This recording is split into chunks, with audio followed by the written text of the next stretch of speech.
Hello అందరికీ happy Sunday. ఈ Sunday మీరు ఎక్కడికి వెళ్ళారు? నేను మా ఆయన అయితే పాపను తీసుకొని అలా సరదాగా మూవీ అండ్ సెంట్రల్ వరకు వెళ్ళొచ్చాం. సో ఆల్మోస్ట్ ఒక 10-15 డేస్ నుండి చాలా చాలా బిజీగా ఉన్నాం. ఆయన పనుల్లో ఆయన, నేను ఓవర్ టైమ్స్ అవన్నీ అవుతున్నాయి. సో అస్సలు ఖాళీ లేదు. బట్ ఈ సండే కూడా యాక్చువల్లీ వర్క్ ఉంది. బట్ దాన్ని కంప్లీట్లీ స్కిప్ చేసేసాం ఇద్దరం. ఎందుకంటే అనిపించింది ప్రియాతో టైం స్పెండ్ చేయాలి అండ్ అసలు బయటకు వెళ్ళాలని చాలా చిరాగ్గా ఉంది ఇంట్లో ఉండి ఉండి.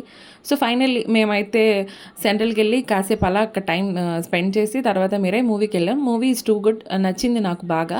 అండ్ ఆఫ్టర్ దట్ మా డైలీ రొటీన్ నార్మల్గా ఉంటుంది కదా సండే బయటకు వెళ్తే. అయితే లంచ్కి ఏదో ఒక రెస్టారెంట్కి వెళ్ళడం, లేదు అనుకుంటే ఎక్కడైనా ఫుడ్ ఇంటికి నీట్గా పార్సల్ తెచ్చుకోవడం. సో ఈసారి కూడా అలాగే తెచ్చుకున్నాం. బట్ తెచ్చుకున్న పార్సల్ ఏంటి అంటే చిట్టిబాబు గోడిపల్లం, మన దొండపత్తి దగ్గర ఉంది కదా అది. బట్ ఫ్రాంక్లీ నాకైతే అస్సలు నచ్చలేదు ఫుడ్. నిజంగా టూ వర్స్ట్ అనిపించింది. 300 పెట్టి స్పెషల్ కోడి పలావ్ అని అండ్ 200 నార్మల్ చికెన్ కోడి పలావ్ అని చెప్పారు. ఆ స్పెషల్ కోడి పలావ్లో సేమ్ ఉంటుంది, చికెన్ అండ్ బగారా రైస్ కాకపోతే ఎక్స్ట్రా లివర్ ఇచ్చారు. బట్ ఇది అసలు పలావే కాదు. ఫస్ట్లీ బగారా రైస్ ఇచ్చి ఏదో చికెన్ పీస్లు అలా పడేశాడు. నాకైతే అస్సలు నచ్చలేదు. నేనైతే డెఫినెట్లీ చెప్తా అస్సలు తినద్దు, వెళ్ళొద్దు అని. Literally money very very waste, అంత వర్స్ట్ ఉంది.